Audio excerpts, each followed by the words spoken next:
భారత్ వీక్షకులందరికీ అభినందనలు, నమస్కారం. తెలుగు భాషలో తమాషాలు అని చెప్పుకుంటున్నాం. అసలు తమాషా అని మనం అనడమే తప్పు.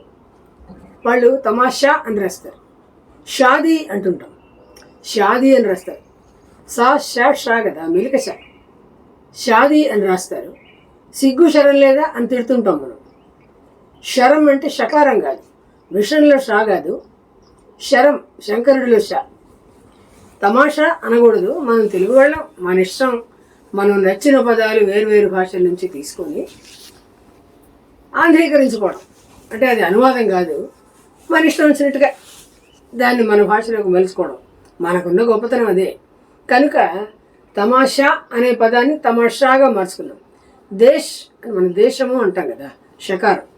దేశ్ అని ఉచ్చరిస్తాం, అట్లా కాదు దేశము. వాళ్ళు కూడా దేశ్ అని ఉచ్చరిస్తారు, రాయడం కూడా షకారం అనే రాస్తారు. కాబట్టి తమాషా అంటే అదేదో పదం తేలిపోయినట్టు ఉంటుంది కాబట్టి మనం తమాషా అని అంటున్నాం అనమాట. ఇట్లాంటిదే ఇంకో పదం ఉంది, నిష అని.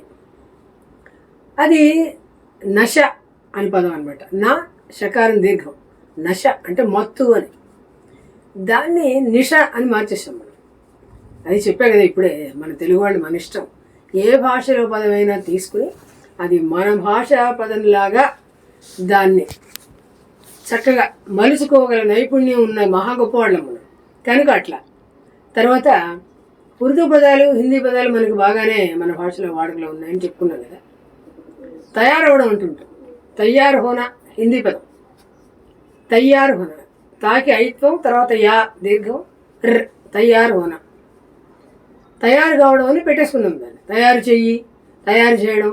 ఇప్పుడు వంటలు శీర్షికలు ఉంటాయి వీక్లీలో, తయారు చేసే విధానం అని అంటుంటారు. తయారు కావడం, తయారు చేయడం అంటే సిద్ధం చేయడం, సన్నద్ధం కావడం అని అర్థం అనమాట. అందువల్ల ఈ తయారు కూడా ఎంత సులభంగా మనం తెలుగులోకి మార్చుకున్నామంటే, ఇవాళ అది మన పదం కాదు తల్లి అంటే కూడా ఎవరు వినరు అనమాట. అట్లాడితే దస్తూరి అని, ఇదేదో కస్తూరికి దగ్గరగా ఉందని అనిపిస్తుంది. దస్తూరి అంటే చక్కటి చేతి వ్రాత, ముత్యాల కోవలాంటి అక్షరాల వరుస అని అర్థం అనమాట. చేతి వ్రాత అంటే సరిపోతుంది తెలుగు పదం. ఎందుకో మనం ఆ పదం మీద ఇష్టమో, అంటే మనని నవాబులు కూడా పాలించారు కదా, కాబట్టి వాళ్ళు ఏ రాజు పాలిస్తే అతని మాతృభాష లేదా అతనికి ఇష్టమైన భాష ప్రజాబాహుళ్యంలో వాడుకలో ఉంటుంది కనుక దాన్ని వాడుకోవడం మనకు కూడా అలవాటైంది. కనుక దస్తూరి అంటే చక్కటి చేతి వ్రాత అని అర్థంలో మనం వాడుకుంటున్నాం. చేతి వ్రాత అంటే సరిపోతుంది అనమాట. అట్లాగే మనకు ఇలాకా అనే పదం ఉంది. వీళ్ళు మా ఇలాకా వాళ్ళు తెలుసా అంటే మా ప్రాంతం వాళ్ళు అని. ఇక్కడ ఇప్పుడైతే ఇంగ్లీష్ ఎక్కువ కదా, మా ఏరియా వాళ్ళు అంటుంటారు. అట్లా ఇలాకా అంటే కొందరికి సంబంధించిన ప్రాంతం, క్షేత్రం అనే అర్థం అనమాట. దాన్ని అట్లాగే వాడుతారు. ఇంకోటి కూడా ఉంది, తాలూకా అని పదం ఒకటి వాడుతుంటాం మనం. తాల్లుక్ అంటే సంబంధం గలది అని అర్థం అనమాట.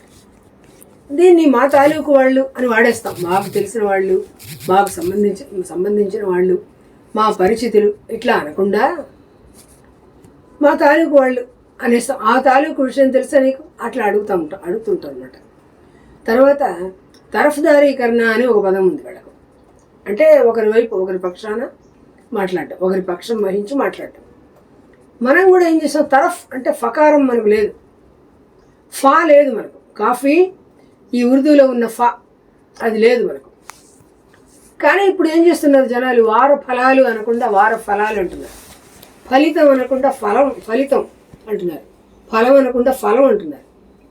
అదేంటో మనకి సంస్కృతంలో పఫ్ఫాలు కాదు. కానీ ఎందుకో వీళ్ళది వాడుకుని ఆ అక్షరాల్లాగా మన పదాలని, ముఖ్యంగా సంస్కృత పదాలని ఉచ్చరించేస్తున్నారు. వద్దని నేను అందరికీ సవనీయంగా మనవి చేసుకుంటున్నాను. మన పదాలలాగే వాడుకుందాము. వేరే పదాలను కూడా వీలుంటే ఆయా నిఘంటువులు కానీ, లేక పుస్తకాలు కానీ, లేక పెద్దవాళ్ళని కానీ సంప్రదించి ఆ పదాలని ఆ విధంగానే వాడుకుంటే ఇంకా బాగుంటుంది అని. మనకు మునసబు అని పదం ఉంది ఒకటి, గ్రామాధికారులలో మునసబు ఉంటాడు. మున్సిఫ్ అని ఉర్దూ పదం లేదా హిందీ పదం, అక్కడి నుంచి వచ్చింది మున్సిఫ్ అని. అది మునసబు చేసుకున్నాం అనమాట. అట్లాగే పెహరా తిరగడం, పారా హుషార్ అని వింటుంటాం మనం. అరేబియన్ నైట్స్ అంటే అరేబియన్ 1001 రాత్రులని కథలు ఉన్నాయి.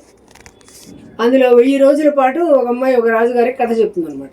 కథలు చెప్తుంటుంది, కథలో కథ, కథలో కథ, కథల శృంఖల చెప్తుంటుంది అనమాట. వరుసగా అట్లా ఒక కథలోంచి ఇంకో కథలోకి అట్లా వెళ్ళిపోతూ 1001 రాత్రులు గడుపుతుంది. అదే మనకు అరేబియన్ నైట్స్గా ఇంగ్లీష్లో చెప్పాడు వాడు, 1001 రాత్రులుగా తెలుగులో చెప్పుకుంటాం అనమాట. అందులో పారా హుషార్ అని రాత్రిపూట సైనికులు గట్టిగా అరుస్తూ తిరుగుతూ ఉంటారు రాజభవనాల చుట్టూ. ముఖ్యమైన వాళ్ళు ఎవరైనా ఎక్కడైనా డేరాలు శిబిరాలు వేసుకుని ఉంటే, అరణ్యాలకు వెళ్ళి వేటాడినప్పుడు రాత్రిపూట వాళ్ళు ఉండాల్సి వచ్చినప్పుడు వేసుకుంటారు కదా గుడారాలు డేరాలు. అట్లాంటప్పుడు చుట్టూ తిరుగుతూ పారా హుషార్ అని అరుస్తుంటారు. హోషియార్ అని పదం ఉంది వాళ్ళకు. హోషియార్ అంటే జాగ్రత్తగా ఉండడం, అప్రమత్తంగా ఉండడం అని. పారా అంటే పహరా తిరగడం అని మనం వాడుతుంటాం. పెహరేదార్ అంటే రాత్రిపూట గస్తీ తిరిగేవాడు అని. ఈ గస్తీ కూడా మనం ఇట్లాగే వాడతాం, రాత్రిపూట రక్షణకు చుట్టూ తిరిగేవాడు అని. గస్తీదార్ అది పెహరేదార్. ఆ పహరా తిరగడం మనం కూడా అదే పారా హుషార్ అని వాడుతుంటాం అన్నమాట. తర్వాత ఇంకొక పదం వాడుతుంటాం మనం, వాకప్ చేసావా దాని గురించి అని. అంటే ఆ విషయాన్ని గురించి తెలుసుకున్నావా, ఆరాధేసి తెలుసుకున్నావా, పరిశీలించి లేక ఇతరులను అడిగి సమాచారం సేకరించావా అని అడగడం అన్నమాట. వాకప్ చేసావా అని అడుగుతుంటాం. ఇది వాకిఫ్ అనే ఉర్దూ పదం నుంచి వచ్చింది మనకు. వాకిఫ్ అంటే అన్నీ తెలిసినవాడు అని అర్థం అనమాట.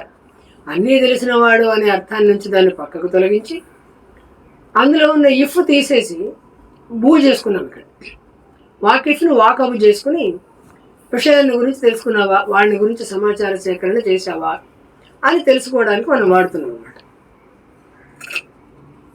గతంలో అసలు గురించి చెప్పుకున్నాం. అసలు మే అని ఉర్దూలో వాడతారు, అదే మనం తెలుగులో వాడుతున్నాము.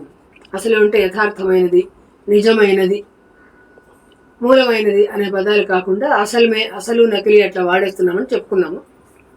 అసలు అనే అంటే ఉర్దూలో మూలధనం అని అర్థం. తెలుగులో కూడా మనకి విదేశీ విశేషం అని చెప్పారు, దేవి అని చెప్పారు. దేశ విశేషం అంటే ఎక్కడి నుంచో వచ్చి మన దాంట్లో కలిసింది, దేశ పదాల్లో కలిసిపోయిన పదం. దీనికి బురద, ధనం అని 2 అర్థాలు ఉన్నాయి. ధనం అనేది ఉర్దూ వాళ్ళకు కూడా ఉంది. ఒకే రూపం ఉన్న ఒకటే పదం 2 అర్థాల్లో మనకి వాడుకలో ఉన్నట్లుగా తెలుస్తుంది అనమాట. సామ్యం వల్ల మనం పొరపాటు పడడం జరుగుతూ ఉంటుంది. తర్వాత ఇంకొక పదం వాడుతుంటాం, పర్వాలేదు అంటున్నాం. పర్వాలేదని పాకి ఒత్తు పెట్టి పర్వాలేదండి అంటుంటాం.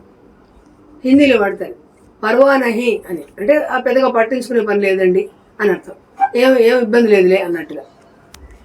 ఈ పర్వా నహి అనే దాన్ని పర్వాలేదులే అని దానికి ఒక ఒత్తు పెట్టి పర్వాలేదని వాడేస్తున్నాం. తెలుగు పదమే అన్నట్టుగా ఇవాళ కూడా ఏమండి అక్కడికి వెళ్ళాలని అనుకున్నాం మనం, కుదరలేదు, ఏం పర్వాలేదా అని అడిగితే ఏం పర్వాలేదండి అంటుంటాం. ఈ పర్వాలేదంటే ఏమిటో దానికి ఏమర్థమో అక్కడి నుంచి తెలుసుకుంటే కానీ మనకు తెలియదు అనమాట.